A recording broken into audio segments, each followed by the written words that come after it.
Rise for a salute to the flag. I pledge allegiance to the flag of the United States of America and to the republic for which it stands, one nation, under God, indivisible, with liberty and justice for all.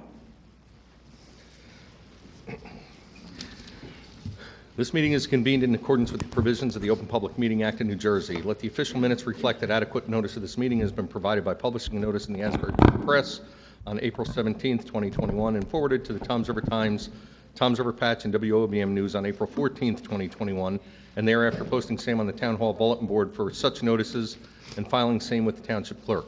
Notice was also posted on the Township webpage. Roll call, please. Councilwoman Urick. Here. Councilman Kopp. Here. Councilman Lotano. Here. Councilman Roderick. Here. Councilman Turnbach. Here. Council Vice President Maruka. Present. Council President Gagan. Here. First item, the minutes of May 25th, 2021. Move the minutes. Second. Motion was made by Councilwoman Urick, seconded by Councilman Turnbach. Councilwoman Urick. Yes. Councilman Turnbach. Yes. Councilman Kopp. Yes. Councilman Lotano. Yes. Councilman Roderick. Gonna have to abstain, I wasn't here. Council Vice President Maruka. Yes. Council President Gagan. Yes. We do not have any honoring resolutions or presentations tonight, so we'll move on to item number 7, which is an ordinance of the Township Council of the Township of Toms River, Ocean County, New Jersey, establishing a new Chapter 234 of the Township Code to prohibit the operation of cannabis establishments, distributors, and delivery services in the township. This is a final reading.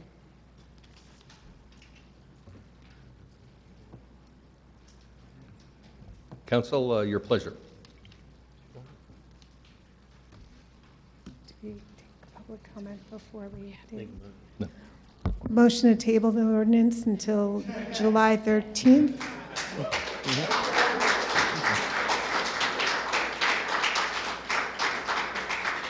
I'll second that. I'm sorry? I would second that. Motion to table this ordinance made by Councilwoman Urick to July 13th, seconded by Councilman Turnbach. Councilwoman Urick. Yes. Councilman Turnbach. Yes. Councilman Kopp. Yes. Councilman Lotano. Yes. Councilman Roderick. No, Council Vice President Maruka.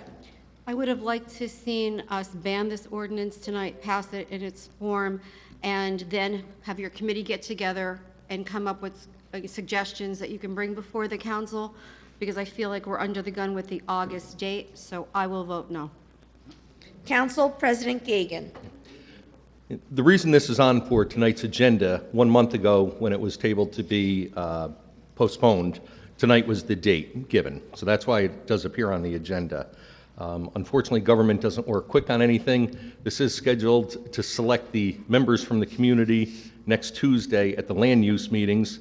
And as far as the council members that will serve on this committee, it will be Councilwoman Urick and Councilman Roderick. So I vote to table this also.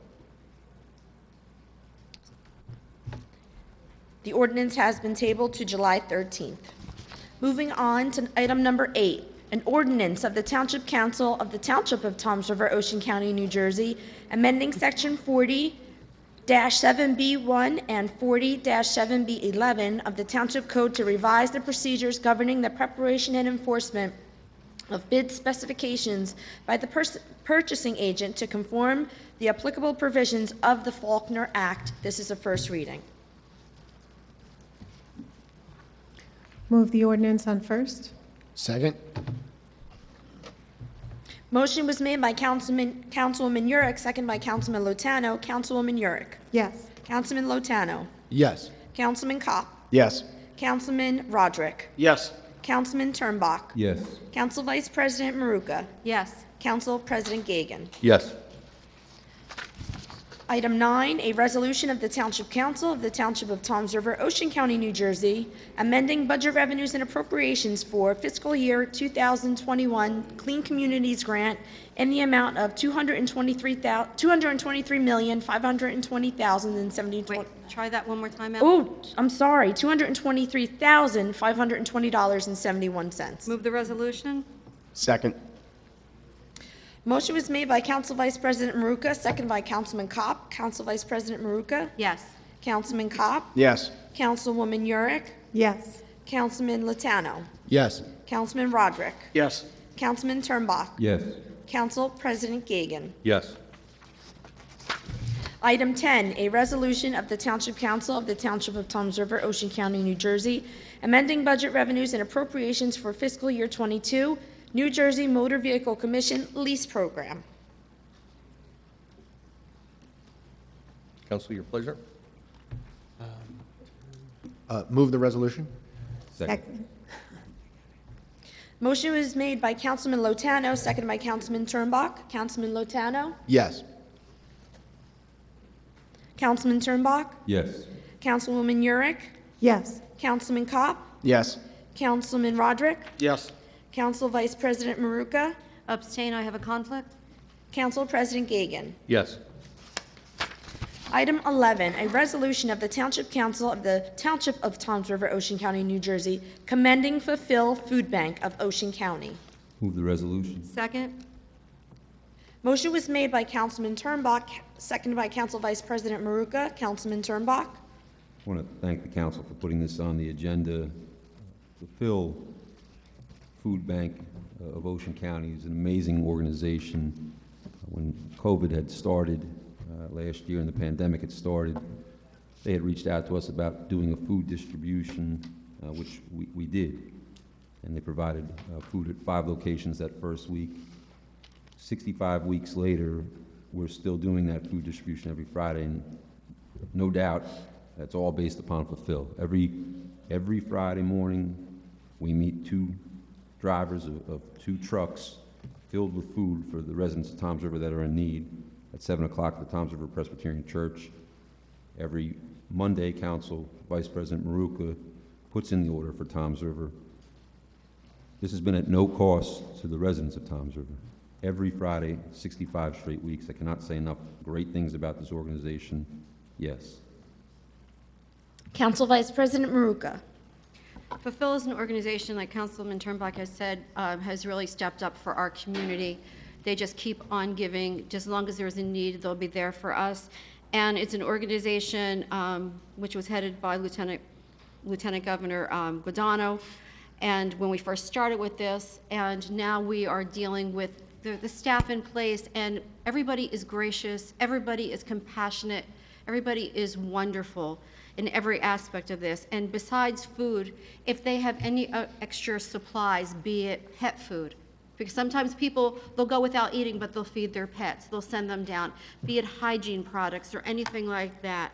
Cookbooks they sent a couple weeks ago, and they were cookbooks for staple from a food pantry, so people can prepare nutritious meals. This organization has gone above and beyond for this community, and this is just a small way that we can say thank you to them, and I vote yes.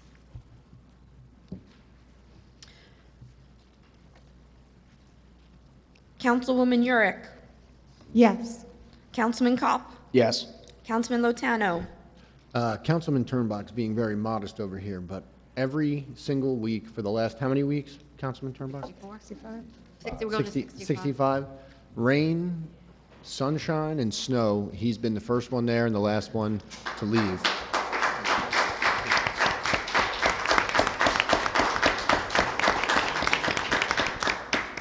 I vote yes. Councilman Roderick. Yes. Council President Gagan. Yes. Item 12, a resolution of the Township Council of the Township of Toms River, Ocean County, New Jersey, opposing the Attorney General's April 19, 2021 directive waiving mandatory minimum sentences for criminals convicted of employing a juvenile in a drug distribution scheme in violations of NJSA 2C:35-6. Move the resolution. Second? Motion was made by Councilwoman Yurick. No. I'm sorry, Councilman Turnbach, seconded by Councilwoman Yurick. Councilman Turnbach. Again, I want to thank the council for this resolution.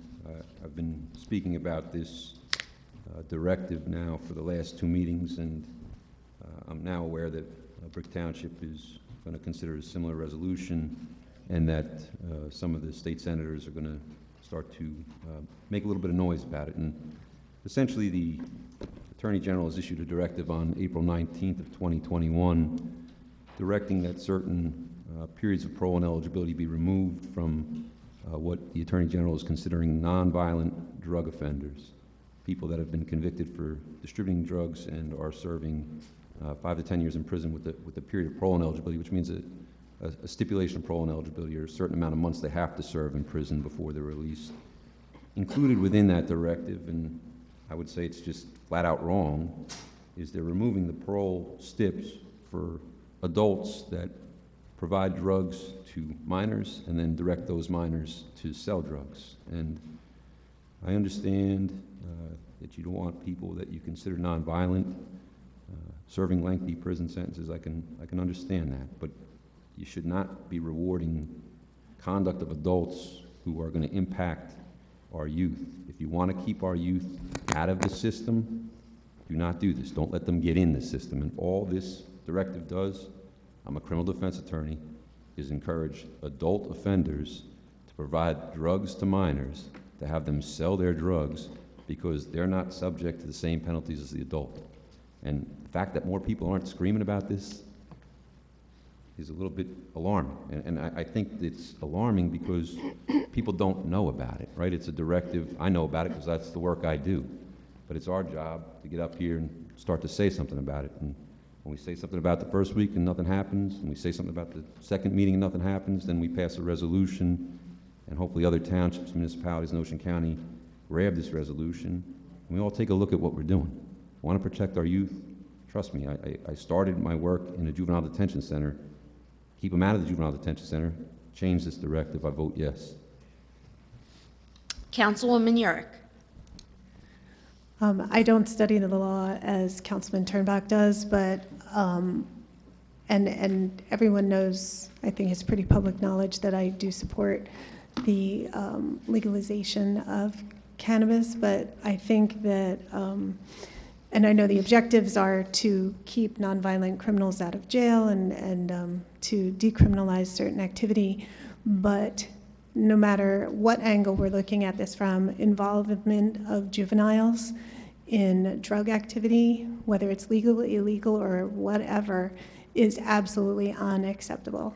And the fact that, I've heard stories about how, juveniles don't face the same penalties as adults, so they'll throw the drugs at the kids, they'll give the kids the handgun, and then the kid gets shot. Things like this just aren't acceptable, and it shouldn't be part of New Jersey's legal position, so I vote yes. Councilman Kopp. Yes. Councilman Lotano. Yes. Councilman Roderick. Yes.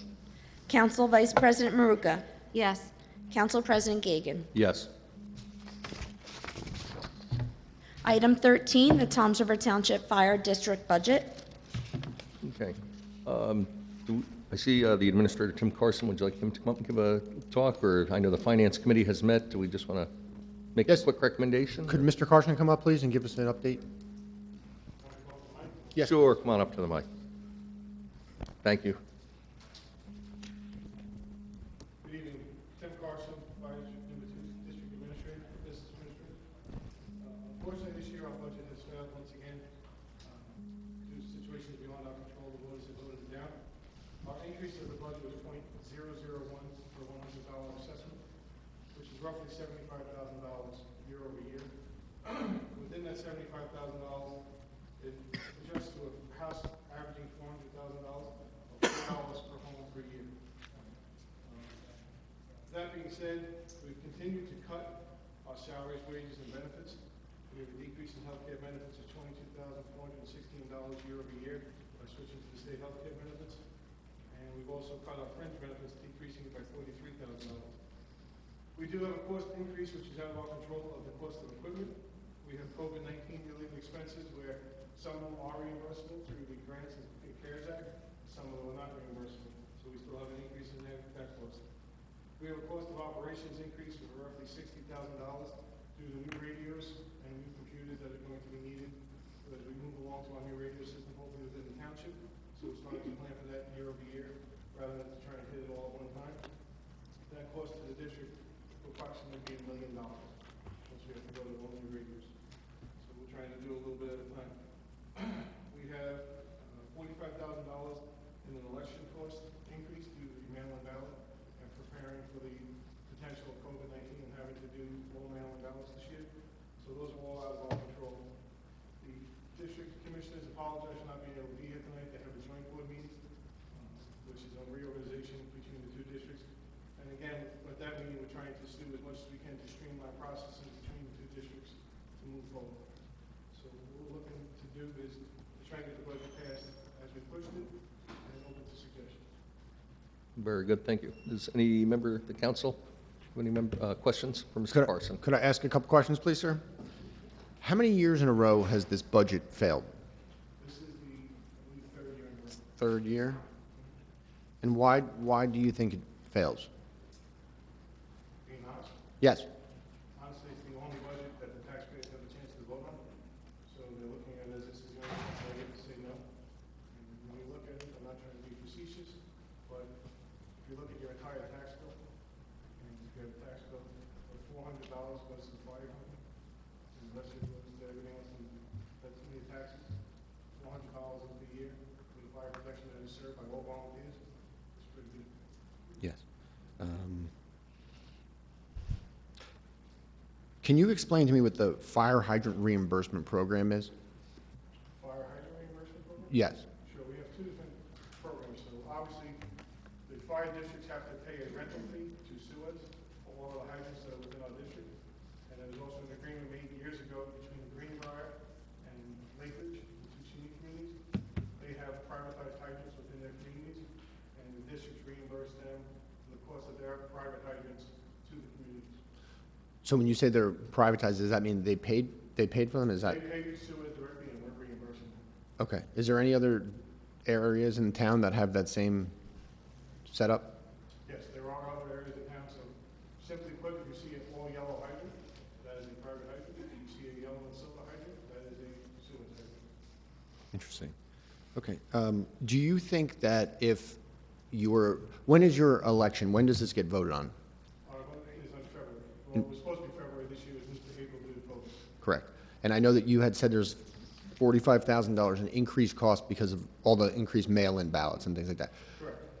Do you think there'd be a savings if you moved your election to November? There would absolutely be a savings of roughly $60,000 a year.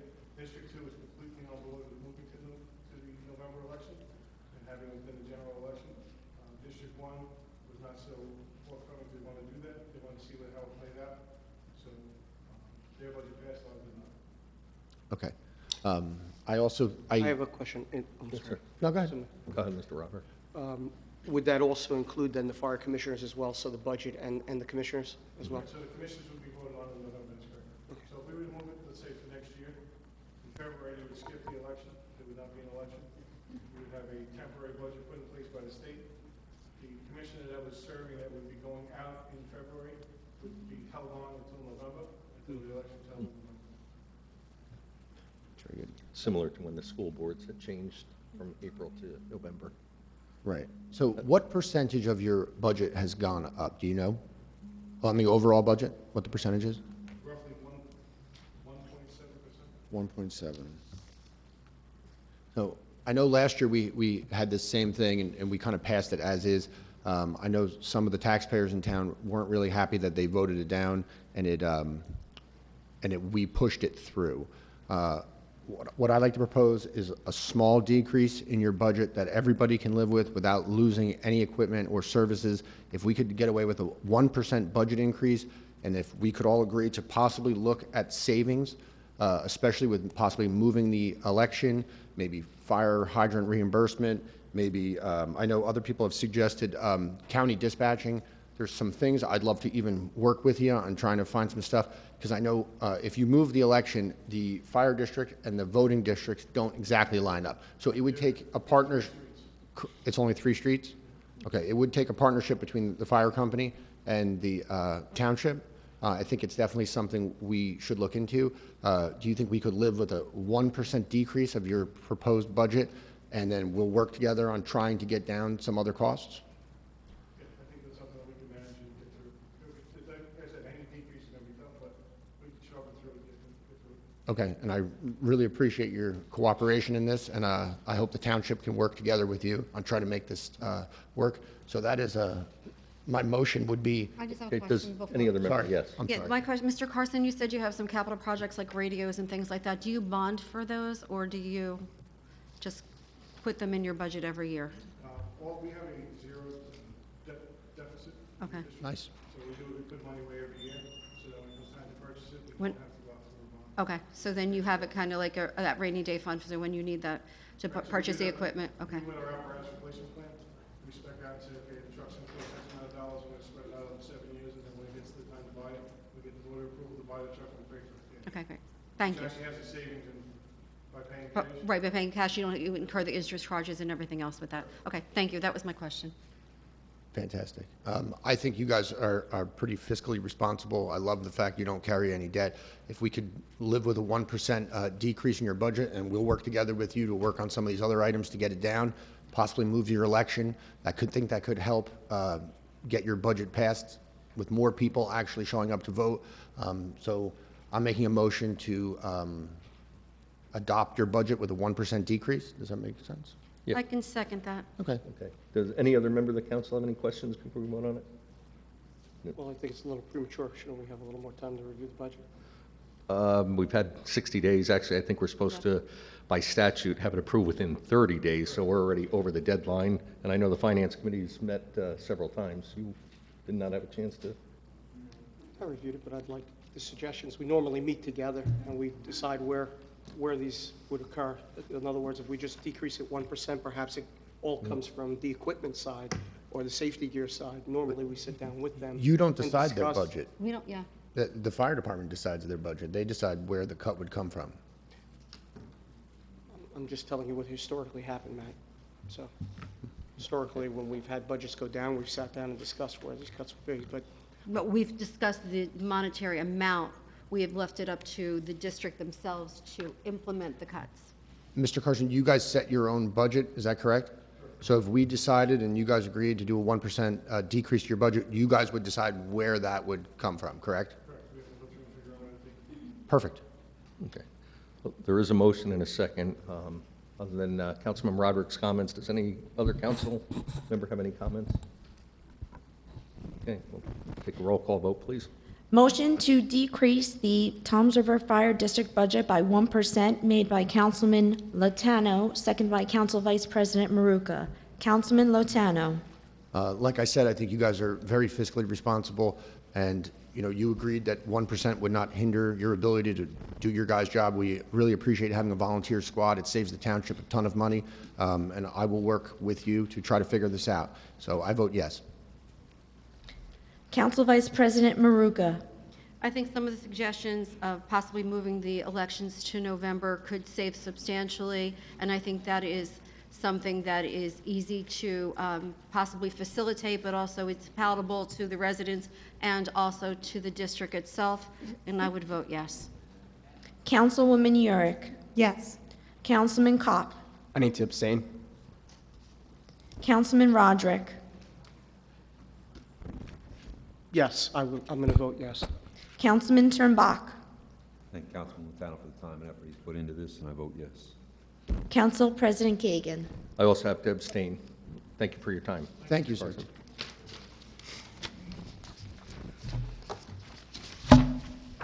We now move on to the consent agenda. All matters listed under item consent agenda will be enacted by one motion in the form listed below. There will be no separate discussion of these items. If discussion is desired on any item, that item will be considered separately. Okay. Does any member of the council have any item they would like to discuss separately? Council President, I would like item U to be discussed. If we can have Mr. Gincallion just come up and give us a brief explanation on that. Okay. You as in union? Yes. Does any other member of the council wish any item to be discussed separately? I'd like a roll call on K. A roll call on K as in King. And does any member of the public have any item they wish to be discussed separately? Yes, sir. G as in golf? Okay. And yes, ma'am, in the back, blonde hair? Yes, which item would you like to discuss separately? No, nothing? Okay, we'll get to public comment shortly. Not a problem. Does any other member of the public wish any item to be discussed separately? Okay. I'll take a motion to move the consent agenda other than items U as in union, K as in king, and G as in golf. So moved? Second. Motion to move the consent agenda with the exception of items U, K, and G made by Council Vice President Maruka, second by Councilman Turnbach. Council Vice President Maruka, Yes. Councilman Turnbach, Yes. Councilwoman Yurick, Yes. Councilman Cobb, Yes. Councilman Lotano, Yes. Councilman Roderick, Yes. and Council President Gagan. Yes. Okay, well, first do item U as in union. Mr. Chinkalian, if you would, please.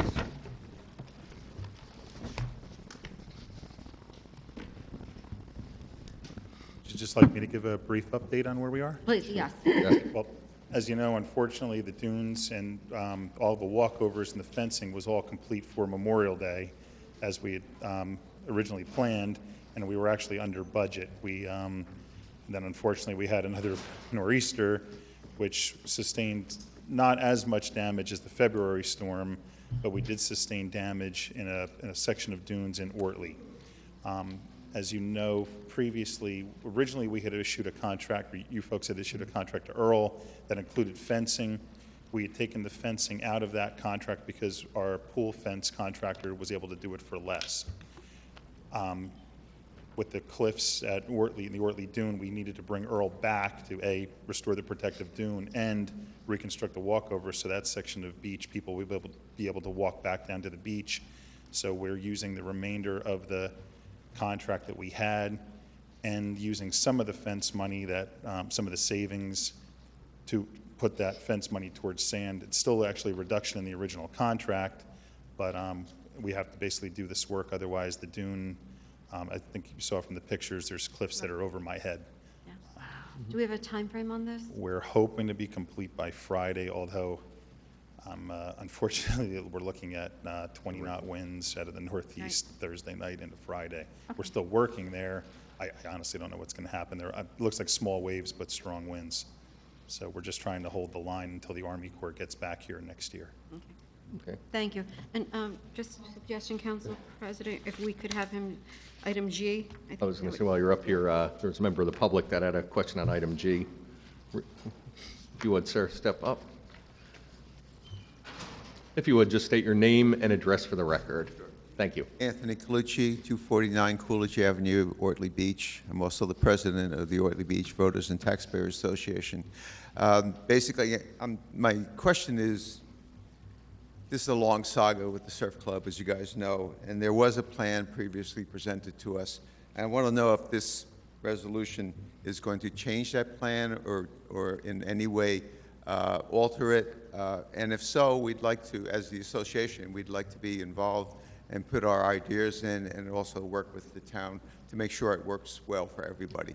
That's no objection, just really a clarification. Not a problem. Mr. Chinkalian can answer that. I can assure you it's not going to be a homeless shelter. The plan is substantially similar to the one that you saw, actually I prepared about a year and a half ago. We did, in meeting with Blue Acres and Green Acres, they had a couple comments. The boardwalk is still going in as proposed. The parking lot, the old, on the west side is still going in as proposed. The only thing they asked to take out was that area between the new boardwalk and 35 Ocean Terrace, where we had, it was kind of a recreation area, perhaps shuffleboard. They did not want that. They're the stewards of the property, so basically we're getting the parking, we're getting the boardwalk, we're getting the sidewalk connection from in front of the Gull and Oceanside. It's really just that area. We have a playground tentatively in there. They were okay with that. They asked for some additional plantings. pavilions on the design, so that's still there. It's open, it can't have any doors or anything like that. It's just a roof, similar to the one, that's out. They don't want any kind of structure, so I'd say 90% of what we were asking for. Okay? Okay, thank you. Mr. Giankelly, just one more question to this. This is basically also for the demolition of, that's what this resolution is for. I mean, Well, Mr. yes, Mr. Colucci asked about the, the design and things like that, but this resolution is basically for the demolition of the property. Yes, as you know, the surf club's down, the condo is still there, so lead, asbestos testing, we have to find out what environmental impacts, demolish it.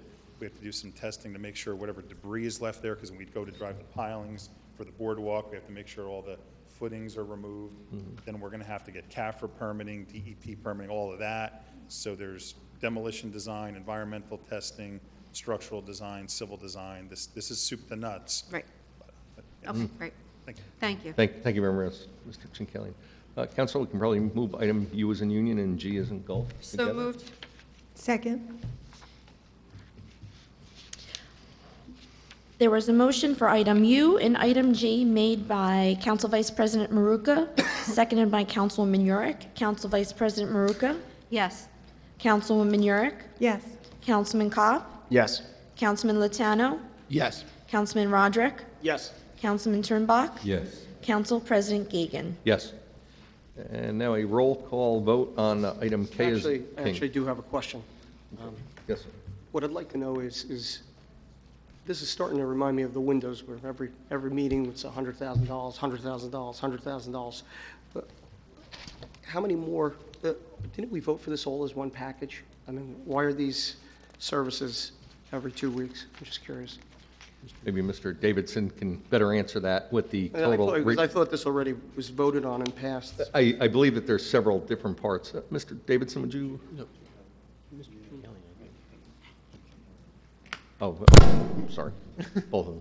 Being that, well, the finance guy and the guy involved in the project. I know it was divided into several different areas in radio towers, the radio room, server rooms and whatnot, but go ahead, Councilman Roderick, I for your was just question. wondering why we keep voting on it separately. I thought we already approved it as a council. I know I voted against it. And then the last question I would have is, what's the total expenditure for this new radio system? And is there still an opportunity for a shared services agreement with another government entity? The county is the only entity large enough that would even be possible for us, and they have specifically told us they are not willing to take us on as a shared service. That conversation I was in the room for. What I believe you're speaking of as far as voting was the bond ordinance appropriating the funds to spend on this project. Each contract that gets awarded against that appropriation has to be individually awarded by council resolution. This resolution tonight is for Collier's Engineering, which Mr. Ciancialli can speak to the details of specifically, but in order for them to do the work, the contract itself had to have a separate resolution awarding them It's over to do the work. $25,000, right? Now, you said that we couldn't combine with the county because they specifically said so.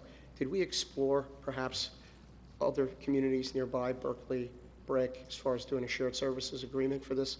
And what is the total cost of the entire radio program again? Other communities, the specific names I do not know at this time, were approached. No one is willing to take us on. The total cost is estimated to be between $10 and $15 million. And we lose our signal in 2 years, you're saying? I'm sorry? 2 years till we lose our signal? So I- Mayor Hill, we have spoken to Brick, then we've talked to Brick, we've talked to Berkeley, we've As talked to... far as I know, we have spoken to the surrounding community. Is that correct, Mr. Amoroso?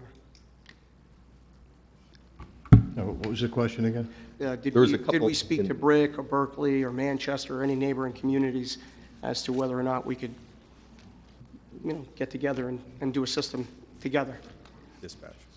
like a shared services agreement? Shared service for the demolition of No, No, with he's the talking actual about the radio, radio the item entire K. radio program. a radio program. You That I know actually had a of. couple questions. I believe the FCC has given us a 1 year or 2 year reprieve, but other towns, I know I was part of that. We went up to Monmouth County, Ocean County, and we're specifically talking about the police radio system, not fire and EMS. Fire and EMS are a different animal, and the county can take them on.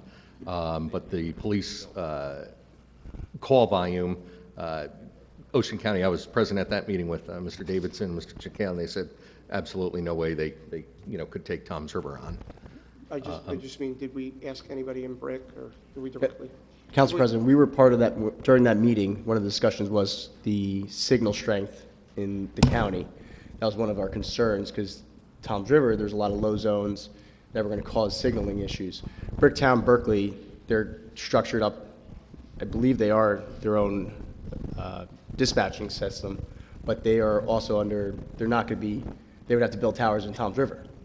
Isn't that correct? And that's what we were discussed during Well, no, but I our mean, trip to Monmouth County, when we had these multiple Wouldn't we be meetings. building towers like the county is building towers? So if you were doing it with So we're going to ask another Bricktown town, to build I'm their just asking, towers? did we explore with other towns? Yeah, the towers actually are rated with how much weight they can have on them, with wind and everything else. Just curious if we explored shared service. Yes. We also do currently have a shared service sharing the cost of the Spillman dispatch Yeah. software with the surrounding towns. Okay. And I do know this project started long before any of us were here, so it's been ongoing for quite some time. To the questions regarding the expansion of work with Colliers, we have, during the process, a couple things have happened. The DEP, the CAFR permitting, DEP has maxed out the lot coverage at the police department. So we had to refile our complete application. They didn't make us file this $30,000 fee again, thank God. But we have to average in some additional property that we already own, so that's part of this scope. We also, I was just going to hit you with one other question, but I'm sorry, I thought you were done, and I was, there's two other, we've looked at optimizing radio towers. There's the old animal shelter site that the township owns up in the north section of town. That's actually better from a radio frequency standpoint. So to answer your question before, whether it was the county or another town, we need towers in town to provide the radio coverage. A study was done that shows that a police officer's, we can transmit to a police officer. Can we get to them in their car? Can we get to them in their portable radio? Can we get to them if they're inside a commercial building? And there's a lot of dead spots that we have to fill in the gaps. So quite frankly, the towers and a lot of this cost was going to happen no matter what, because trying to transmit from further away in another town makes the situation essentially worse, not better. you'd have shared costs on certain things. My last question is, because this is over 25,000, don't we have rules that we're supposed to bid this? Was this bid, or was this just rotated through with Colliers? In other words, was this part of the rotation, or did we bid this? No, this is a pool contractor, which is bid each year. It's the same rate. So this is But weren't we, correct me if I'm wrong, I remember we had agreed that we would, over 25,000, correct, Maria, that we would bid? That's why it's here tonight. If it's under 25,000, the procedure was not to go for council approval. Since it's over 25,000, it's on the agenda tonight for your consideration. But we didn't bid it, it's just part of the rotation? It's part of the rotation. It wouldn't be bid because it's already bid. The We rates bid- are set. Right, the rates are Beginning set. of the It's year. same set. But the Same hours may rate. be different depending on the Well, it's going to depend on the firm, project. right? The firm may- Well- some people may say, hey, this is 10 hours, other people say it's 12 hours, other people The only 15. problem with that, though, is this firm's already starting. Another firm would have to start from scratch, and then you also run into the issue with, quite frankly, plan stamping. Engineers aren't allowed to take over other work. Colliers, right? Colliers. Colliers. And Mr. Chinkang, do you have a question here? I believe we're just extending the contract by another $9,400 for that, for total cost not to exceed? No, there's two set. There's two, the 9,400 for that, and then the 8,900 for the total, okay. 89,000. I mean, 89,000, got it. That's Not, two. and then not to exceed the $98,000. Correct. Thank you. Thank you. Okay. Council, your pleasure. Item K, roll call vote. Move item K. Second. Motion was made by Council Vice President Maruka, seconded by Councilman Kopp. Council Vice President Maruka, Yes. Councilman Kopp, Yes. Councilwoman Yurick, Yes. Councilman Lotano, Yes. Councilman Roderick, I'm going to abstain. Councilman Turnbach, I'll vote yes. I know a lot of time and effort went in to this project and consideration of it. I was aware of members of the council going up to Monmouth County, see how the Monmouth County Sheriff's Department worked. I was aware of their going to the Sheriff's Department, meeting with Sheriff Mastronardi. A lot of consideration has gone into this, so I vote yes. Council President Gagan. Yes.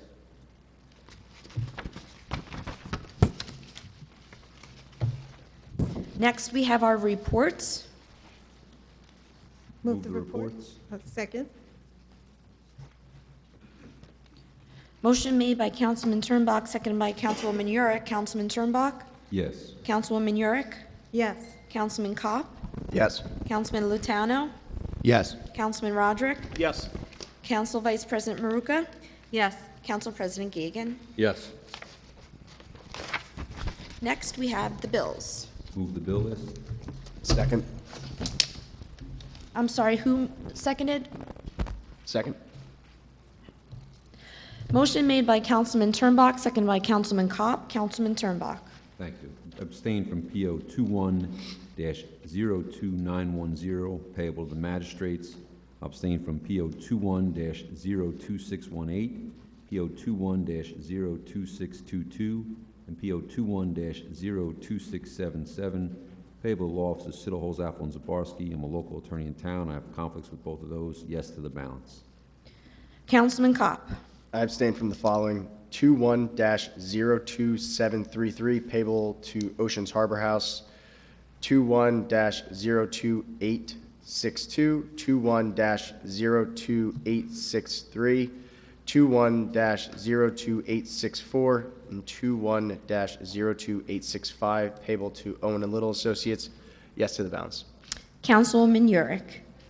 Abstain from PO 21-02163, 21-02715, and 21-02716, payable to Remington and Vernick, and PO 21-02830, payable to Rutgers University. Yes to the balance. Councilman Lotano. Yes. Councilman Roderick. I have no conflicts. I vote yes. Council Vice President Maruka. Abstain to PO 21-02910, payable to Tom's River Payroll, item 95, NJMVC program. I have a conflict. Yes to the balance. Council President Gagan. I also have no conflicts. Yes. Next would be elected officials' comments. Councilman Turnbach. Thank you, Council President. At the beginning of this year, I had an opportunity to meet with some members of the Governor's Council, and we had discussions regarding the Toms River Field of Dreams. And it's a project that we've all been very much involved in, and we want to see get finished. And I asked them to give some consideration within the state budget to the Toms River Field of Dreams, with the hopes that possibly we can get some money here in Toms River to complete the job. And I was happy to receive a telephone call from Senator Gopal this week that the Senate has approved the request within the budget, totaling $400,000 that should come to Toms River and help complete the Toms River Field of Dreams. Now, that's got to be passed on the budget on July 1st, but the Senate has now approved it, and I see no reason, nor does the Senator, why that would be touched. So I'm very thankful for the Senator Gopal and all the members of the Governor's Council who looked into this. This is going to be a tremendous project for Toms River, and spoken to Christian Kane about where we're at, and everyone's very excited. I'm very thankful. I see that Dana Tormolin's in the crowd. Dana, where are you? There you are. I'm sorry to point you out, but Dana is a member of the Toms River Education Foundation. I want to thank you for all your efforts with regard to the Downtown Night Out that the Toms River Education Foundation hosted a few weeks ago. We raised enough money with that event to provide pizza to all of the 5th grade students in Toms River Regional Schools that are graduating up to intermediate school. I want to thank our President, Aaron Constantino, and our Vice President, Jen Howe, and Dana Tormolin. You did tremendous work. Kids are excited about it. It's a nice event to have. In 2017, I had the opportunity to run for council. And I never wanted to run for council. I was honestly asked to be a placeholder by the Democrats. I was sitting in my law office on a Sunday afternoon, and Kevin Starkey, my law partner, came in and said, "You live in Ward 4, and the Democrats need a candidate for Ward 4. Would you consider being a placeholder?" And I told him I would, with no intention of running. At that time, Councilman Roderick had run for the Democratic Party in 2015. He had run for the Democratic Party in 2016, and he was running again for the Democratic Party in 2017. So there was a theme and a plan in place to the campaign when I was asked to be a placeholder, and I'm sure Councilwoman Hurick would attest to that. We were new to politics. We weren't seeking politics. There came a point in time after the primary in 2017 where I committed to running, because honestly I had people coming up to me saying, "We're happy you're running," and I felt I had an obligation to the people. I put my name in there, let's do the job. And during the course of the campaign, certain campaign literature was going out that honestly I was very uncomfortable with. And you're new to something, and honestly, first, my experience was I didn't say much. And I regret that. But by the time the fourth campaign mailer was prepared to go out in my ward,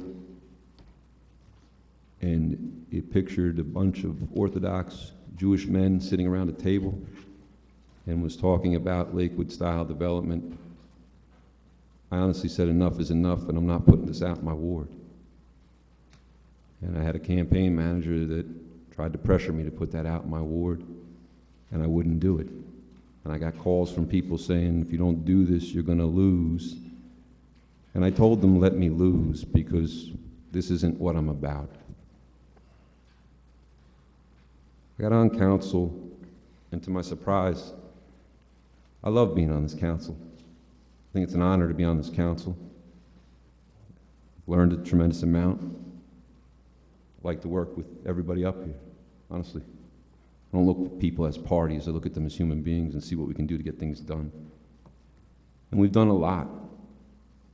Money coming in for the Field of Dreams. We've changed the law in the state of New Jersey with regard to Code Blue. We've established the Toms River Education Foundation to address cuts with regard to S2. So we work together in a very positive manner, and it's been a very positive experience for me, something that I never thought I would like, but I like. And I'm thankful to have another opportunity to run. The primary was yesterday, and I'm thankful to have a shot to serve the residents here. I watched the Republican primary, and I saw a lot of the same themes from when I was asked to run and be a placeholder. And we need to stop putting out things like Lakewood-style development. Quite honestly, it's shameful. And I knew it was shameful back then, and when I spoke up, I was glad I spoke up. I want to hold up something for you here.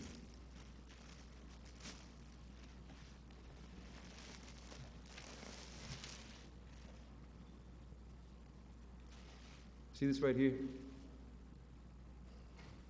This is a Jewish hat. It's worn by the Orthodox community on their Sabbath, on their holidays. And it's become the symbol of overdevelopment for some people that are running campaigns, and it's disgusting. It's a religious hat. I'll put it right up here so you can see it.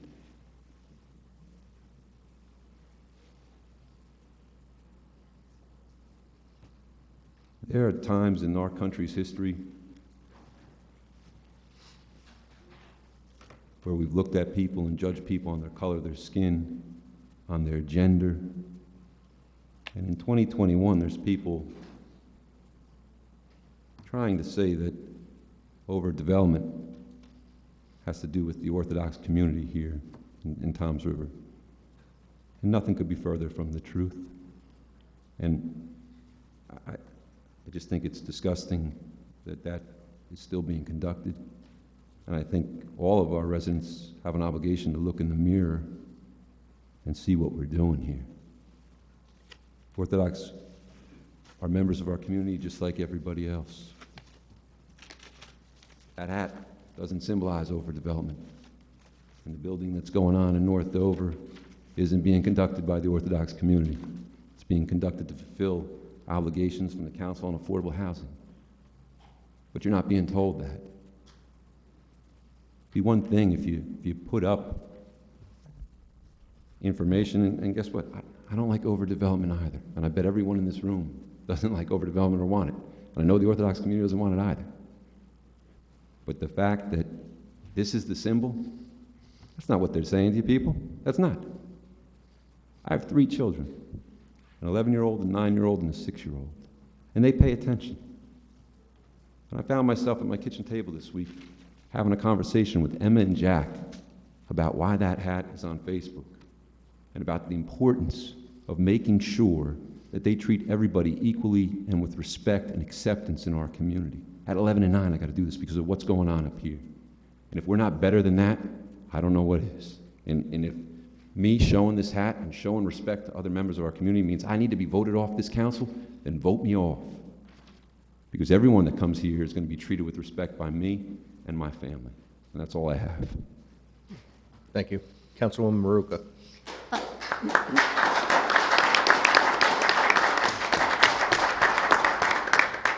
No comments this evening. Okay. Councilman Roderick. Well, Mr. Turnbuck, you said you were uncomfortable with the campaign that was run in 2017, and you said that the literature, you had grown tired of that literature by the end of the campaign. Is that correct? Is that what you just said, sir? That is correct, Councilman Roderick. Okay, so right here I have a copy of the Toms River Tribune. Do you remember this newspaper? Yes, Councilman Roderick. Okay. It's my time. It's a newspaper that you and Mitch Syme conducted for in 2015. It's my time. I'd like to ask you a question, sir. If you're going to ask the question, Councilman Roderick, I'm going to answer the question. Did you pick this up and pay for it, and did your law firm review it for libel? No. Did you read this and review it for libel, and did you pay for this? You paid for this. You're a hypocrite. You're a hypocrite every single day that you sit on this council. Here's a picture. Actually, let me turn to the page. I'll show you the article. So, let me see. Let me open this paper up for you. Here's a picture.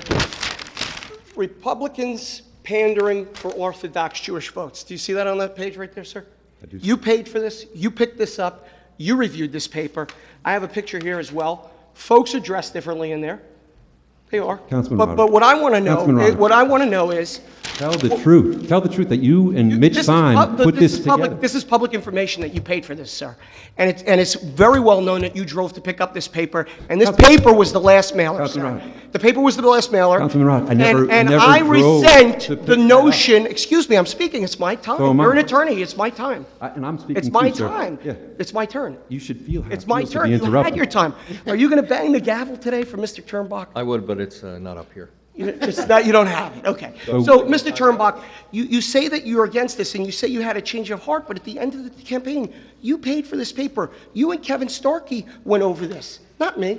You and Kevin Starkey reviewed this for libel, not me, sir. And you paid for it, and it's in the campaign finance reports. You paid for the paper. But this isn't the only thing you're hypocritical about, sir. Okay? It's not. You come up here and you talk about the children and in school and the foundation and the public schools. You don't even send your children to public school. You don't even send your kids to public school. You lecture me, sir, about my behavior, and you say that I'm a bad guy because I work on Friday at 8:30 in the morning when you give out food for a photo op every day. You get a photo op every single Friday. You emphasize, excuse me, it's my turn. You emphasize all of this about feeding the needy, and then you go to work, and you have a website, sir. You have a website. This is your website? I don't know, Councilman Roth. It is. It is your website. It says, don't go undefended against sex crimes. That's your website, sir. Mr. High and Mighty, Mr. Morality. It says right here, rape and sexual assault attorneys for Toms River, New Jersey. Turnbuck uses decades of experience, broad legal knowledge, creative strategies to safeguard your interests against serious sex crimes that include rape, sexual assault, sexual abuse, child sexual abuse, spousal rape, online solicitation of a minor, possession and distribution of child pornography, and human trafficking. And you're going to lecture me on morality. I get so tired of listening to you lecture. There was nothing on that mailer that was inappropriate. There is no connection between the way someone dresses and development. The mailer that you're referencing had nothing to do with development. It had to do with the zoning for houses of worship and a public figure who lobbies for that, who admitted he was a lobbyist. And now you're going to try to draw this reference that somehow that is development and that you're ashamed of it, but you yourself put out a newspaper with it in there. And you lied to everyone here and said that, you got a little upset about the mail and changed things. This was the last mailer that went out, sir. And if we all received the invoice for it and when it went out, and I still have the emails when you went and picked it up. So, frankly, you're not in any position to lecture me, and they continue to use you. And frankly, they propped you up today with all kinds of great ordinances for yourself to make yourself look great. And right there, we have a Republican candidate who they're going to send up next to attack me, because that's how dysfunctional this new Republican club is and this new chairman. That's how dysfunctional it is. Spare me your higher-than-thou BS, okay? Your father was a prosecutor and a judge, and you represent pedophiles and human traffickers, and you don't only represent them, you don't only represent them, sir, you solicit their work. So it's not like they come to you and say, oh my God, Mr. Turnbuck, I got myself in so much trouble. You have a website that says, hey, are you accused of rape or human trafficking? Come on down and see me. I have the expertise to cut you a good deal. Spare me your mightier-than-thou BS. Spare me. You're an excellent lawyer, an excellent speaker. I'm tired of you, and I can't wait until Mr. Sarkozy knocks you out of office. We'll see what happens, Councilman Roderick. We'll see what happens. Can't wait. We'll let the public judge. That's all I have to see. Well, no, actually, I do have my comments, but I had to use them. Where are your comments? Go ahead. Anyway, I'd like to thank all the voters for their overwhelming support. I'm honored and humbled by your support, and I promise to continue representing you and your concerns on this council. I would also like to thank my team, their hard work and their dedication to our campaign and our causes. The odds were totally stacked against us, but we overcame those odds. I would also like to thank all those who supported us, particularly Jerry Ambrosio and the Toms River Regular Republican Club, for their support and their guidance. And lastly, I'd like to thank my wife and my children for their understanding while I was out for 12 weeks, again, knocking on doors and talking to folks about what I think is really important here in Toms River, and for stuffing and addressing literally over 10,000 envelopes several times. And thank you for that. And finally, I want to congratulate all the winners. Particularly my very good friend, Justin Lamb, who worked so hard, and I'm humbled by his persistence in several elections, his persistence and his dedication to this town and to this cause. Congratulations, sir.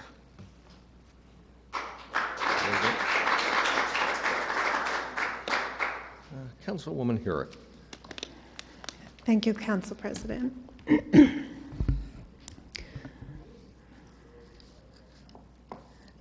I'm not running again because of displays like that.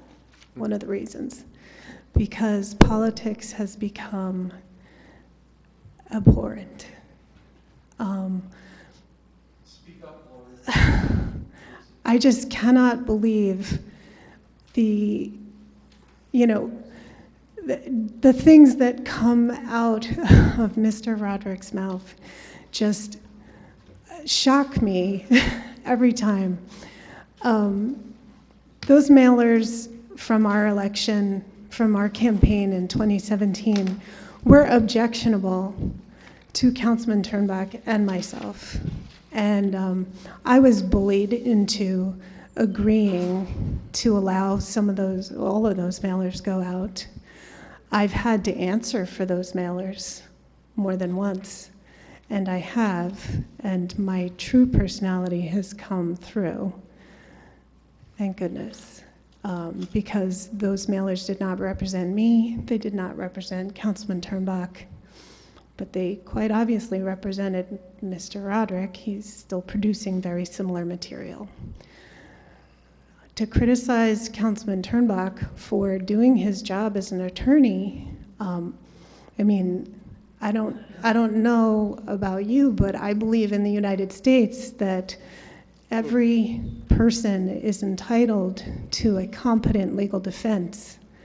And, you know, so he's doing his job and providing that competent legal defense to everyone. Everyone deserves a competent legal defense.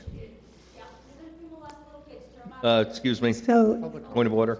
I believe that everyone, and I don't support people who molest children, of course, but everyone has their day in court and deserves to have a legal defense. But not everyone solicits it on their website, solicits that kind of work. No, Are we done? Well, if you're a real estate attorney, no. But if you're a criminal defense attorney, then that's your job. put something like that on the website? If it's your job, that's your job. Continue So- on, continue No on. wonder we Council- At give any out food rate- every Friday. At any rate, I just, again, this is not what politics should be. Politics should be people coming together with different perspectives and discussing those different perspectives and what we can do to better the township together, and coming to compromise because we have different views on how things should be done, and working together for the betterment of the township. That's what politics should be about. This nonsense, this divisive instigating is just, it's tearing our society apart. And Democracy? You mean sticking? It's tearing democracy apart, Sticking yes. to your campaign promises? Yes, sir. You realize, It's- Lori, that you have voted with them, and so has Terrence. In 4 Listen, years, there Mr. have only been Roderick, 2 I believe occasions that it is where you have my voted turn to talk differently now, right? than the very folks you vote Mr. ran Roderick? against. You can go into timeout. Why is it that you interrupt me? You are Mr. so Roderick. babyish. You are so childish. Mr. Your Roderick. brother lost an election It's in the my fire turn. commission, and now you want to change the election Mr. system. Roderick, it You're is very my childish. turn to talk right now. You didn't But like being interrupted. no one safeguarded my time to talk. They certainly did. before. I'll And now, accept if we have to go into recess again so he can get his motions in check, we'll do so. you're making yourself look silly, sir. Can we just let Lori That's speak? okay, I'm okay. Let Lori speak. Okay. If you were listening, I just said that politics isn't about party. It is about coming from different perspectives, discussing those perspectives, how we can better the town, and coming to compromise. So if my voting record is that the majority of the time I have voted with my fellow council members, that is true, because we have compromised. And you're not usually at those meetings, so I guess you wouldn't know about that. That's right. Now on to what I originally wanted to talk about. On June 13th, Exit 82 is sponsoring Tom's River Pride for the 3rd year. Last year had to be, very limited due to COVID restrictions, but this year we are able to have a full festival. There are almost 60 vendors that will be along Washington Street and Robin Street, celebrating inclusion and diversity in Toms River and the surrounding areas. So we're very, very excited about that. It's from 11 a.m. to 5 p.m. on this Sunday, the 13th. And I also wanted to make a comment about the fact that this is the first year that the state of New Jersey is recognizing Juneteenth, which is June 19th. And last year at this time, I made some comments about some U.S. Census data, and someone on social media took what I said and twisted it, more divisiveness, more ugliness. And those comments that they made inspired racially motivated hatred directed toward me personally, anonymous letter to my home, emails, phone calls, Facebook comments that were absolutely disgusting, and some of them even a little disturbing. What that really did for me is just drove home the point that it is so important that we recognize and celebrate days like Juneteenth, this coming June 19th, Martin Luther King Day, and Black History Month. It's so important that we remember those days, that we celebrate how far we've come, and recognize that we all have work to do to decrease divisiveness, to increase inclusion and acceptance. And so please keep it in mind this June 19th. That's all I have to say tonight. Can I ask, Councilman can Cobb. I ask a question? No, According to Robert's Councilman rules, Cobb. according to Robert's rules, get that you back could to ask you. the attorney, when someone speaks about them, if someone speaks about you, according to Robert's rules, I have the right to a rebuttal. Is that correct, Mr. Merlino? We'll get to it. Do not say when you have a right to rebuttal, so you So should decide what order. you could decide the Thank order, you. yes. Councilman Cobb. Thank you, Council President. So I wasn't going to say anything tonight, but you know, there's something that is now very pressing, and I want to direct it towards Councilman Turnback. And Councilman Turnback, knowing you for the years I've known you, you are a role model.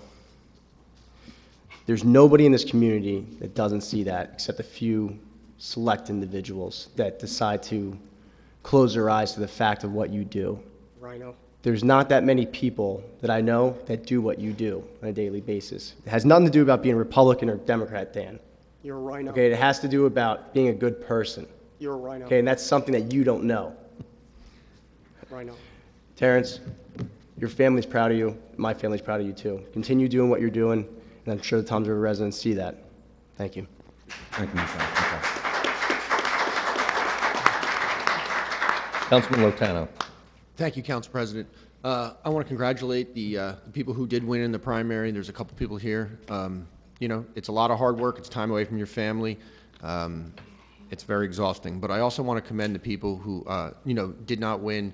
Again, to put yourself out there in a situation like this, for all those of you who are probably following it with the constant, you know, negativity and mailers and everything that goes on, being blamed for things that are you're not involved in the township yet and they're out of your control. It's hard to get a lot of good people to want to run. So I commend everyone that wants to be involved, and I know that I would expect all of you do it for the right reason, and that's all I have to say about the election. This week, I believe it was yesterday, the kids got a chance to make masks optional in schools. It was fantastic. I know my kid came home from school with a whole different attitude, and she was super happy, so I'm very thankful for that. Downtown Toms River, we got a farmer's market every Wednesday from 10 to 4 at 700 Main. There's a lot of fresh produce, there's wine, cheese, there's a lot of great things. You should come check it out. Downtown Night Out every Friday and Saturday night. You can make reservations. It's a lot of fun. It's weather pending. Tonight was Cruising Toms River, where a lot of old cars come downtown. They line up. People check out everybody's cars. It's a lot of fun. It was supposed to be this evening. It got canceled for weather, but it is July 14th will be the next one. And that's all I have for tonight. I try to end on a positive note. Thank you very much. Thank you. Mayor Hill.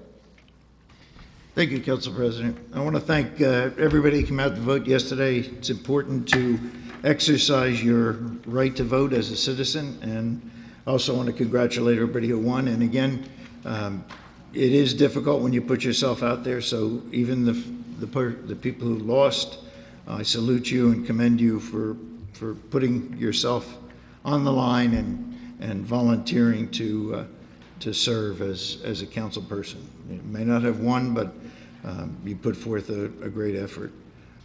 Also want to mention that this Saturday is the 125th anniversary of Fire Company Number 1. They're going to have a parade down Hooper Avenue to the firehouse, and there are going to be festivities downtown. Unfortunately, I'm going to be in Virginia visiting my family. I won't be able to attend, but I would like, to offer the council members the opportunity to come down and salute our volunteer firefighters and first responders. I also want to call attention to the Clean Communities grant that we got. Was $223,520. That's third only to Newark and Jersey City. Continually, every year, our Clean Communities group, we're always in the top 5 of grants, and I salute them for what they do around town. Also, we pass the reports, but we don't often read them. I'd like to highlight a couple. This past May, we raised in golf course use was almost $200,000. That's a record for the month of May. We are over twice the year-to-date from last year. We're at $515,000. Last year we were at $223,000. I think a lot with the COVID, there seems to be an increase in golf, and there's also been some courses closed, and Bay Lee is rated as one of the finest public courses in this area. Also come down, I'd mentioned about the beach badges. After Sandy, we had decrease in beach badges, and this year it's $379,000 for the weeks 7 through 9, when last year it was only around $217,000. So the revenues are up in the township. We're seeing use of our facilities. We're seeing things return to normal. And I want to salute our recreation director for the improvements in the golf course. And we're looking positive after this COVID epidemic. So again, thank you. Thank you, Mayor. I have no further comments also. Any member of the public wish to be addressed? Is it in my turn for my rebuttal? At the end.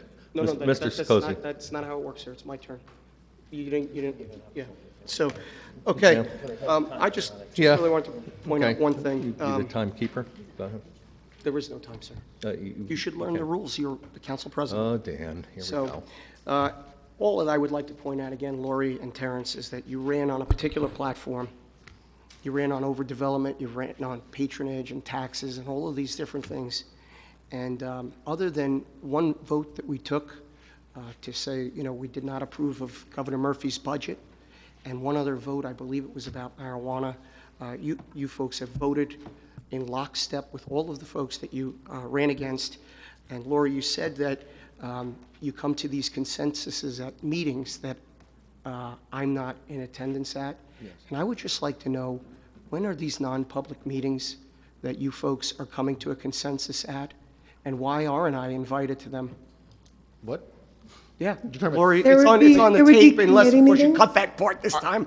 I would like to know, when are these meetings that The you come committee to a meeting- consensus The at? committee meetings, Right. Either Which- executive, yeah, financial, capital, any of them. So you come to a consensus, okay. You have to just So go how to many one, of you'll know. how many committee meetings are there in a year? Not very many. So anyway, that's really, no, there really aren't. None for you. I go to the land use monthly. We have had you've come to a buildings and consensus at grounds the land- several times. We've had, When is the last subcommittee meeting you've been to? I'm just curious. We were supposed to have the budget meeting and it got moved, right?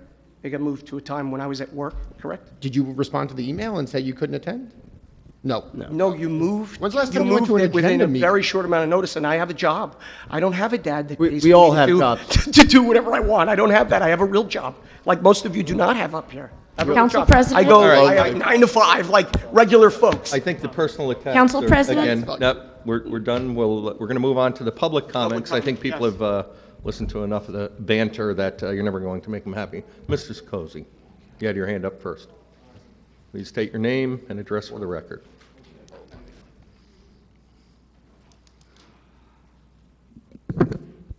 David John Sikosi, 847 Ocean View Drive.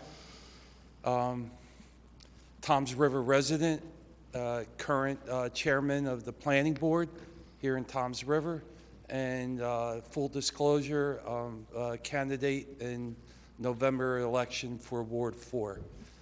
So I had my notes all prepared, and then everything just went out the window with hearing all this discussion and I'm thinking, what the hell did I get myself into? Really. Excuse my language. But first, I'm not here to attack you, Mr. Roderick, okay? Really? Okay? But I do have some... Everything has to be directed to Sure. the chair, Okay. please. Thank you. And I'll promise Mr. Turnback that during the campaign, what's the word I'm looking for? You won't attack Keep it him? clean and on the, You'll be a gentleman, yes. like you both of you are? You'll lay down for him. I'll keep it clean and on the things that are facing our town. You have my promise on that as well, You Mr. have my promise Cook. on that. You have my promise as well. Okay, thank you. I'm a father of 3, just like you, your children, and I care about this town deeply, and I've been chairman for, I've been on the planning board for 11 years now, and I've been under the radar because that's the way I wanted it. And I worked my way up from member, secretary, vice chair, and chairman. And there's 10 other members on the planning board. And I'm the 3rd longest serving currently member of the planning board now. I had the privilege to work with Lori for a couple of years, and the 2 other members on the board that are there the longest, I believe they're also Democrats. So I take every vote on the planning board seriously, and I put Toms River first, and the residents. I'm not so much speaking to you, I'm trying to speak to the audience here. And I care about this town. My children went to school here, K through 12. I lived here for 22 years, but I spent every summer of my life in this town.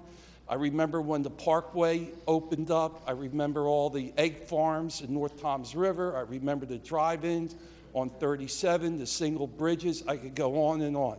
So I have seen the changes of Toms River. So on the planning board, we just don't handle housing. We handle commercial. And I believe that we do more commercial than residential. And just a couple examples are the mall, the Ocean National Bank, which I'm very proud of because that's going to bring over 200 jobs to Toms River, and Ratables, and that's going to be their corporate headquarters. We did the waterfront restaurant, the street, the expansion there. Actually, this is too many to list. And I just want to defend the other members on the planning board. It's not my board. I'm just one member. I'm just the referee now.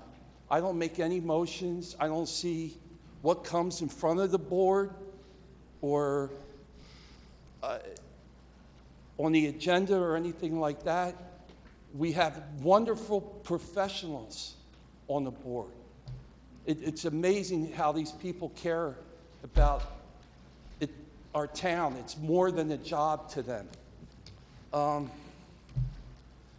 So a lot of the problems in North Toms River was from the old master plan, from the Brush administration when it was done. And I don't know, what their thoughts were 20 years ago and what the council thought, but I'm sure that they were doing the right thing. Now we have a new master plan, and our professionals and the board try to, correct these problems. So I think we're on the right path, and like another councilman said, I take offense to all these mailings. Everything has to be directed to the chair, Mrs. Okay, Posey. I'm Thank you. sorry. That's okay. So I just took great offense of all these mailings here.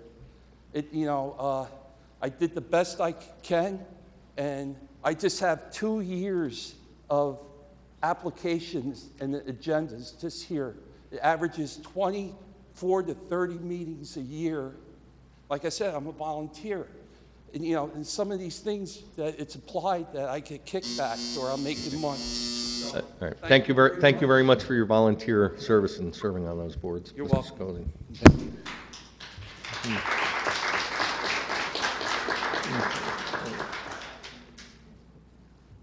And I look forward Thank you. If I should win in Thank you. November, God willing, I look forward to doing my work. Thank you. Thank you. Mr. Lamb. Your name and address for the record, please. Lamb, 109 Bierman, Toms River.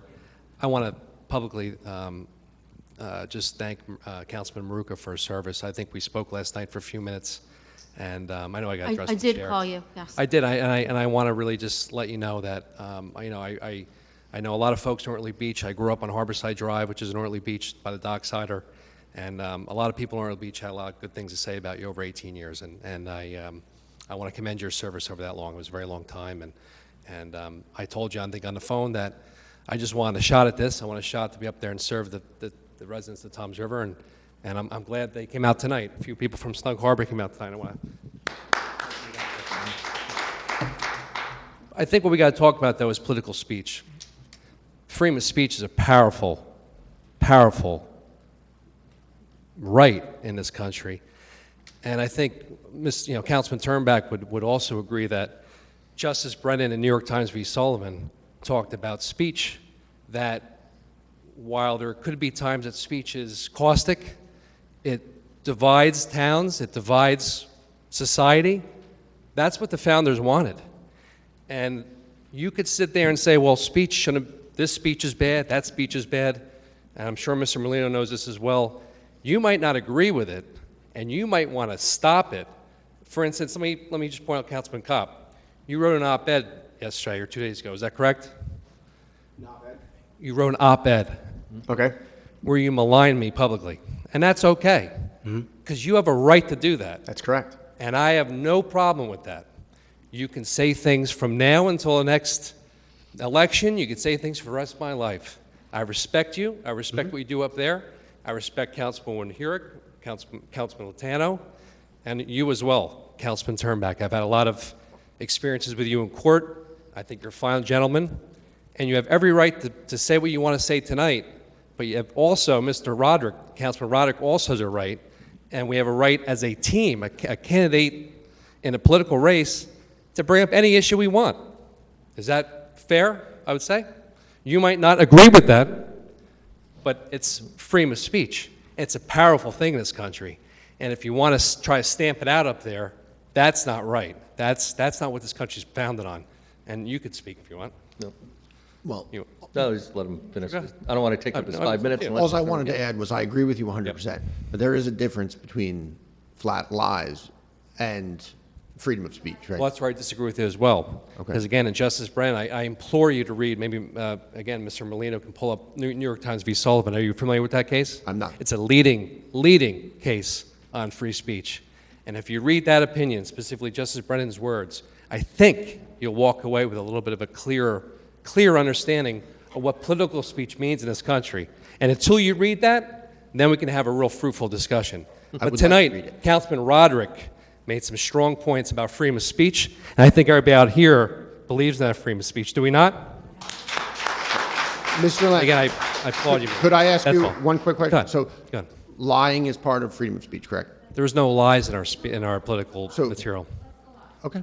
There's no lies. There's no such thing But as a lie. in Mr. Kopp's op-ed about myself, there were some pretty maligning issues that were brought up. You maligned me publicly, sir, and that's okay. You're allowed to. That's Like you the said, freedom of freedom of speech. speech. Exactly. So we have a freedom of speech to put out material that you might not agree with, and that's okay. But Because Mr. in Lamb, this country- mine was not a lie. What's that? I said, Mr. Lamb, mine was not a lie. It was a lie, sir. It And was that's a where lie. we will agree to disagree. Well, that's okay. But you know what? In this country, especially on this days, you're all allowed to. You might not like his Councilman Roderick's. Sometimes his at certain times he feels like he has to step up and speak over people. But that's again freedom of speech. We all have a freedom of speech, and I applaud all of you. And again, thank you for your service, Councilman Maruka. Thank you.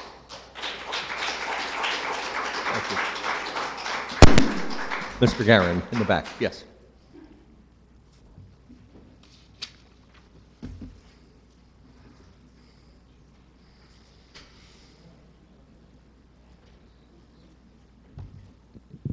Kenneth Gogren, 1204 Fellowship Court in Toms River. I remembered it this time.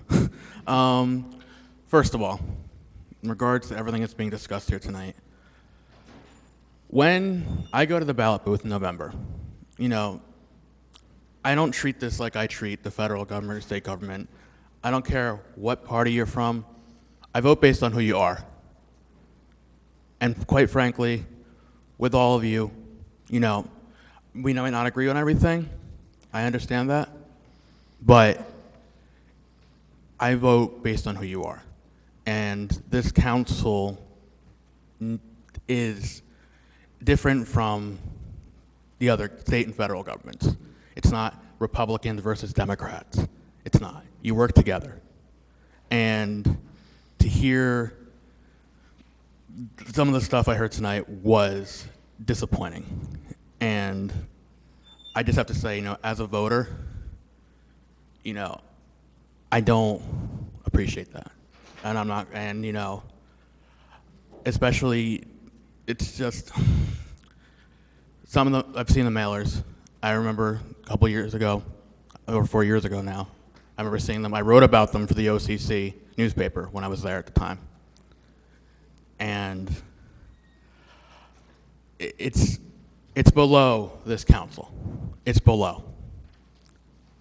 And the voters are noticing that that is below this council.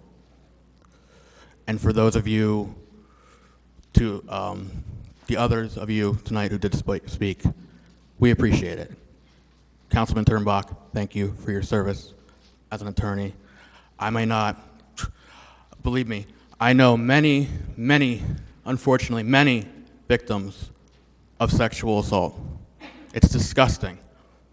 But this is the United States of America, and in a court, you are presumed innocent until proven guilty.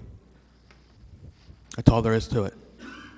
And now, what I wanted to talk about tonight, before I got distracted about that whole thing, was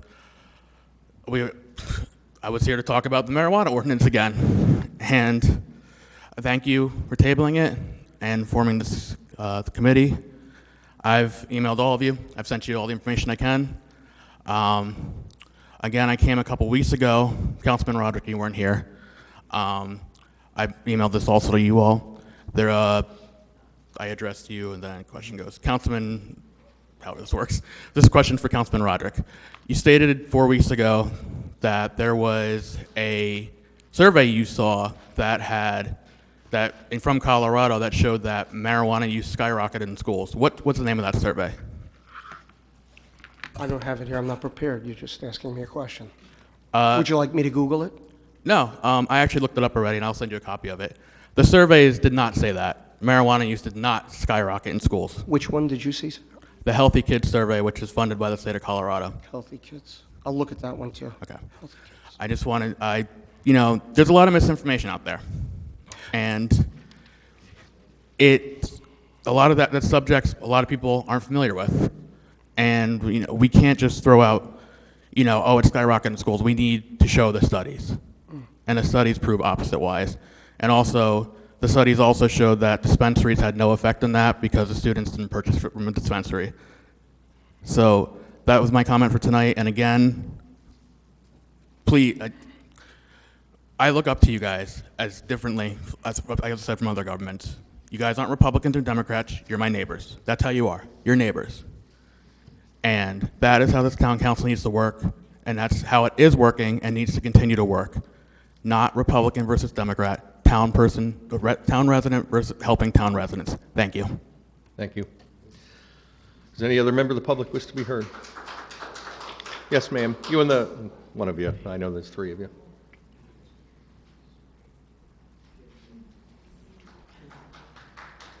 Okay. We need one at a... Good evening. My name is Laura Marino Cole from 1940 Merrimack, and I represent Snug Harbor. And we'd like to bring attention to the fact that the Snug Harbor pool, which is called a township pool, isn't actually being run that way.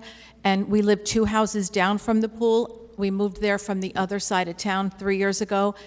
And I don't think anybody here is aware of what's actually going on at that pool, so we wanted to bring it to your attention.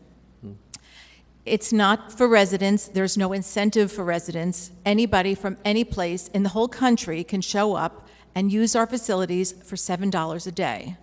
And they're coming from everywhere. And when I tell you the clientele and the filth and the disgusting habits are reprehensible.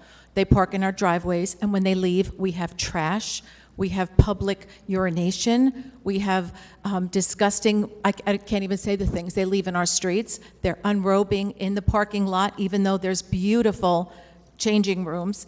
And our question is, if this has to be opened because of some state money that we're getting, can't the residents only pay a daily rate and out-of-town guests buy a membership?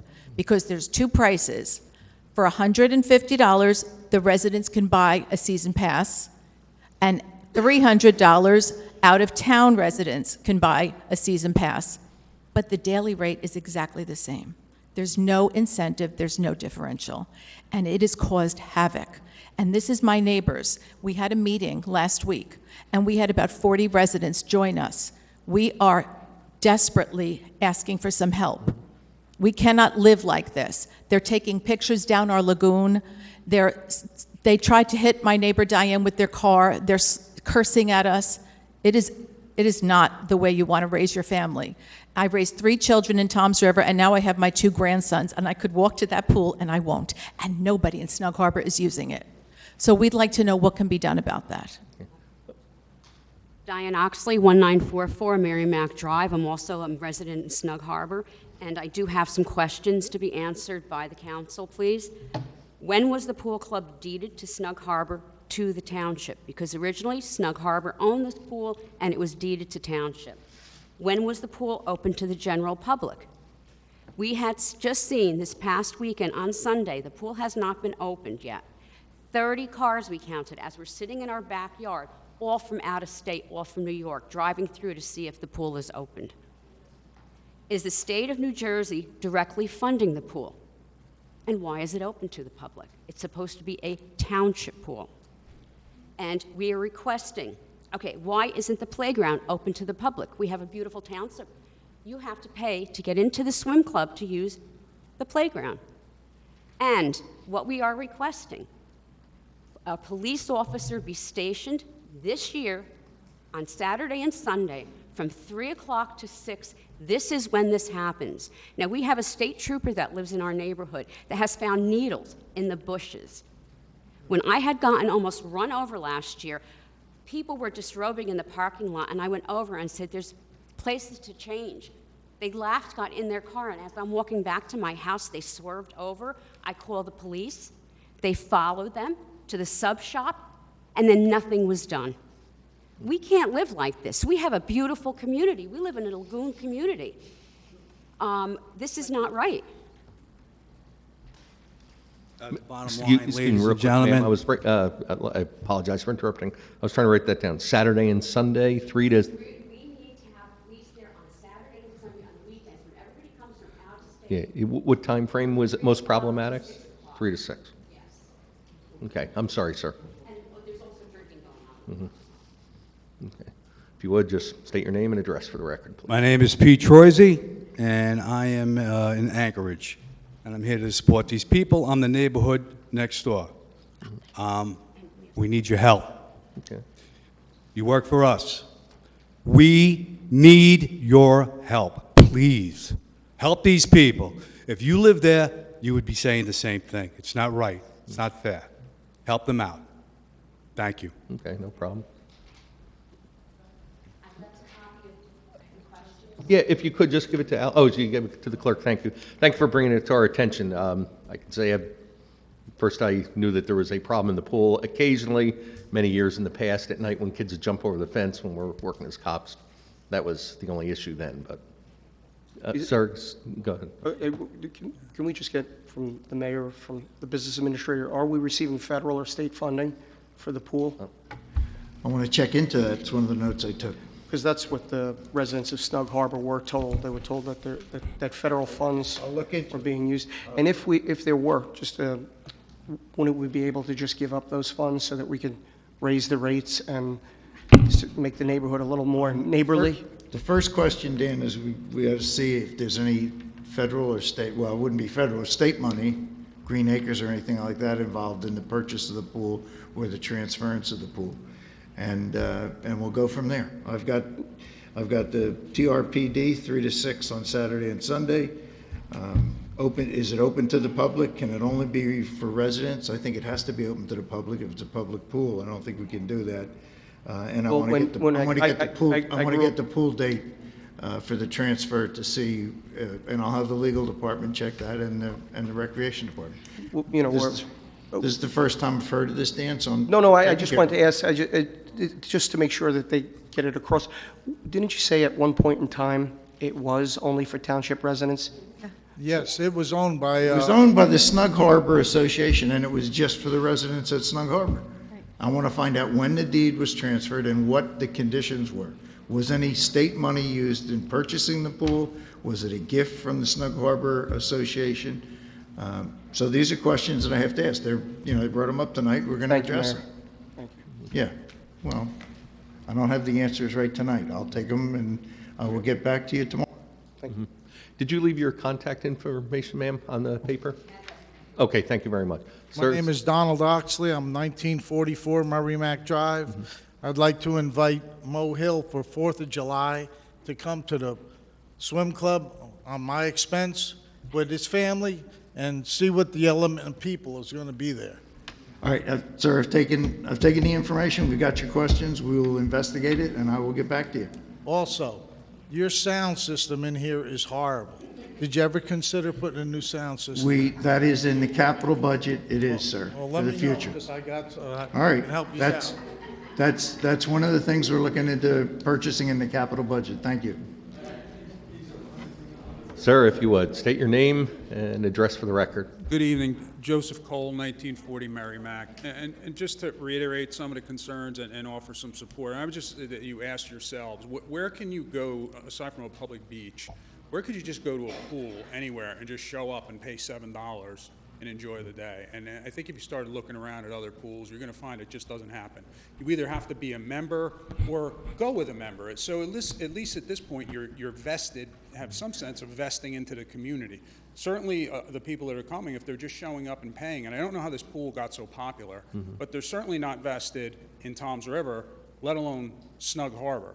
So there has to be some sort of incentive for the taxpayer. There has to be a taxpayer-funded portion of this at some level, and certainly there was, and I don't know what it is now, and hopefully we can find that out. But what is the incentive to the taxpayer if anyone could just show up, pay $7 and enjoy the pool, and basically just, and we're not exaggerating. If you drove through, you would see it. You would see what's left at the end of the day, and when you would try to address something and be somewhat neighborly and not contact the police for everything, that's the response you get that my one neighbor got with cursing and actually driving a car at it. So we would just ask that you did consider this seriously, and we are looking at it from just a taxpayer perspective is how we're approaching this. Thank you for your time. I appreciate you all coming. Obviously, it is a concern, and you should let us know about it sooner. Does any other member of the public wish to be heard? Sir, come on up. Anthony Colucci, 249 Coolidge Avenue, Ortley Beach. I just want to comment on what these poor people are going through. I think Chief Little should have patrols during pool hours to help these people out. I mean, really, it seems like there's quite a disturbance to their lifestyle. I mean, in Ortley, the police presence is pretty good.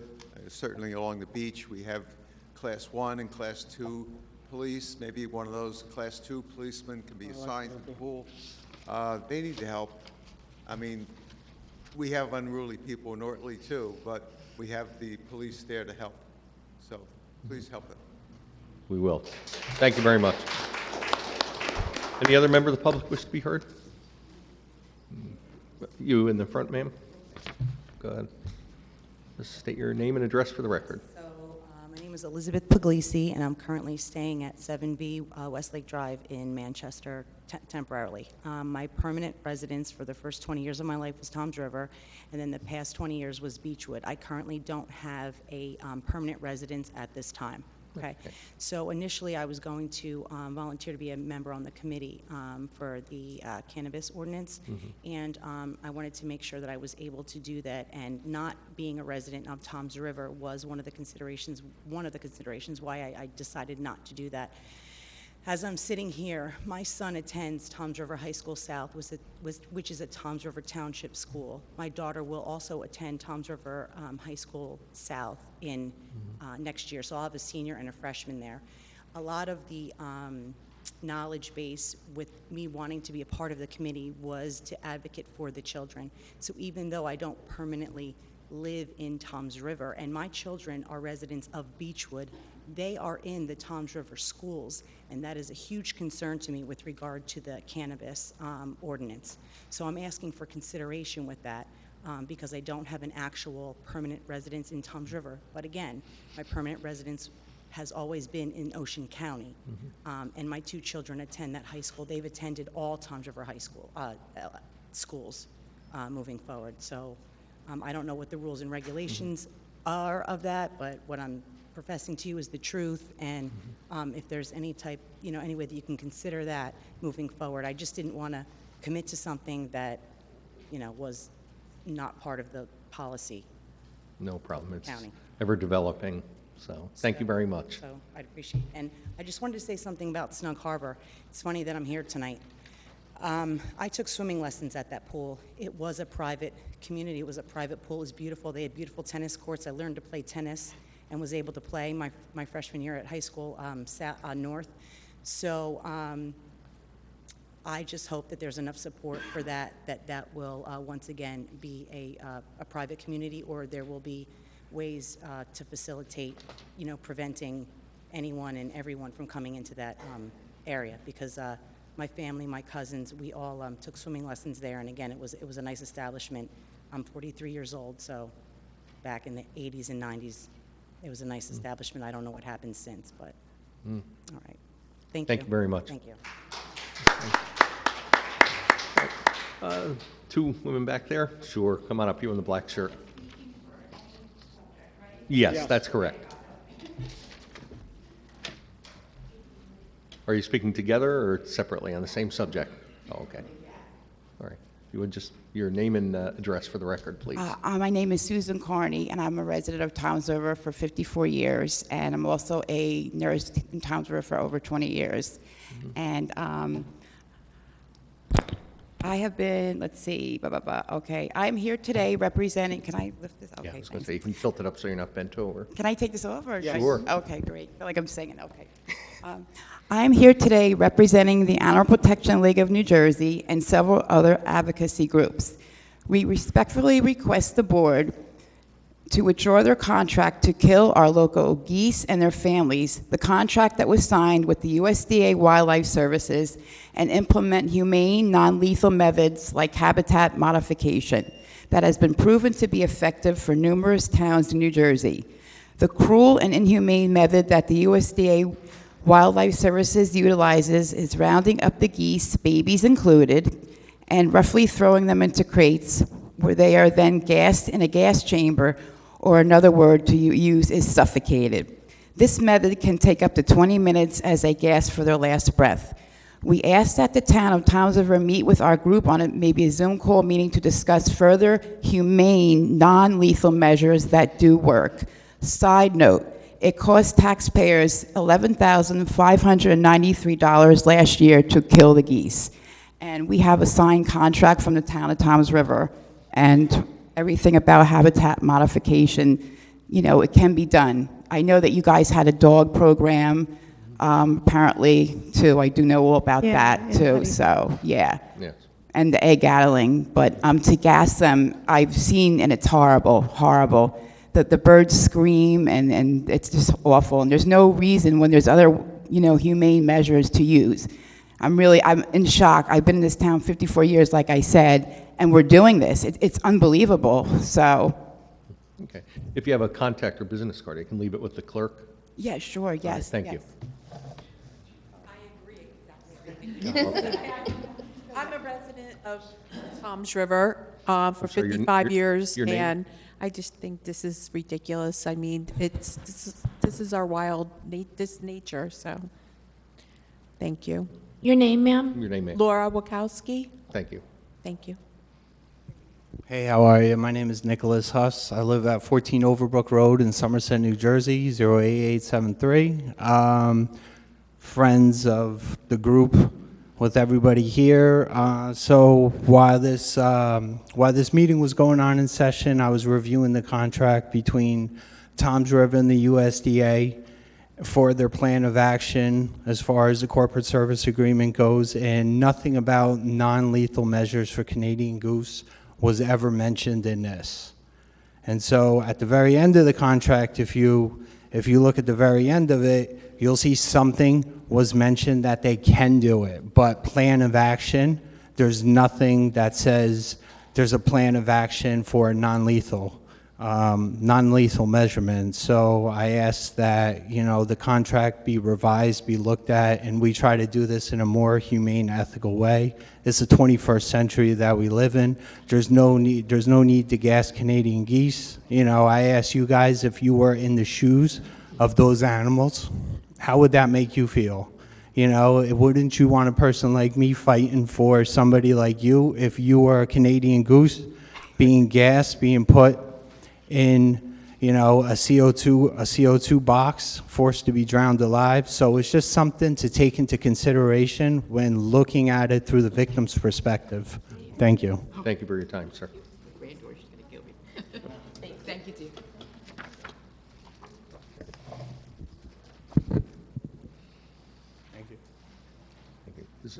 Thank you. Does any other member of the public wish to be heard? Seeing none, move to executive session, close public comment. Second. All in favor? Aye. Motion to go into executive? Second. All in favor? Aye.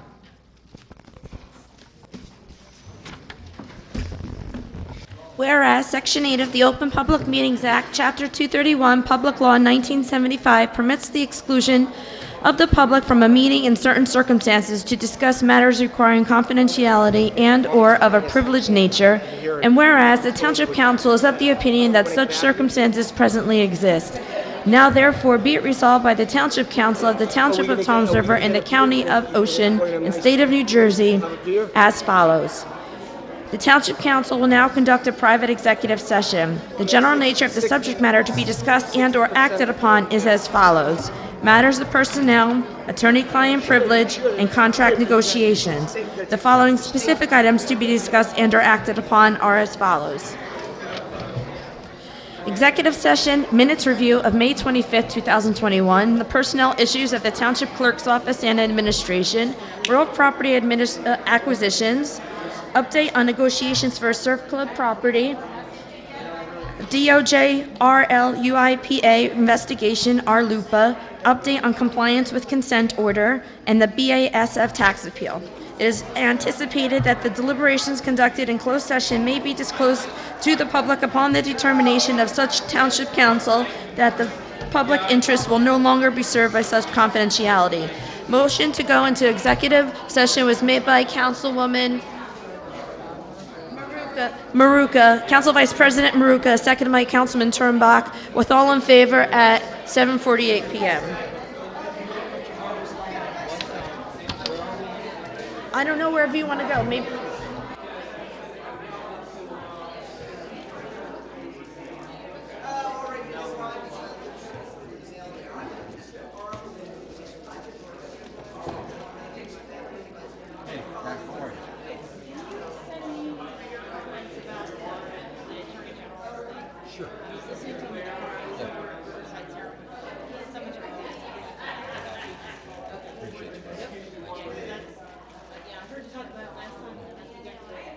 Send them over to you tonight.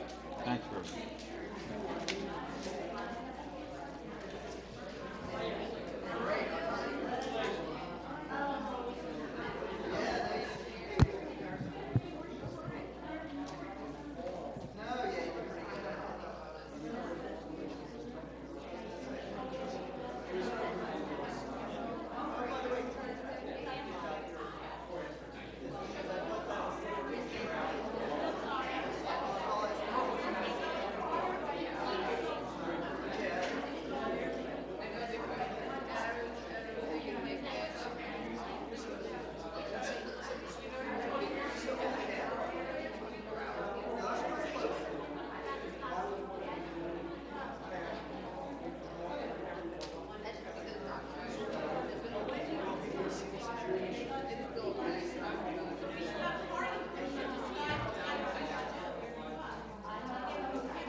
All in favor?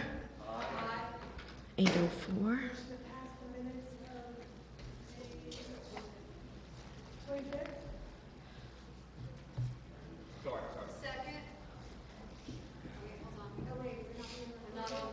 Oh, we may have to start over.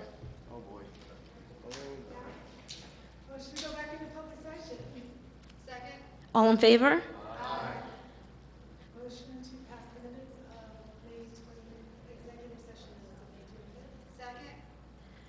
Motion made by Councilwoman Yurick, second by Council Vice President Maruka. Councilwoman Yurick?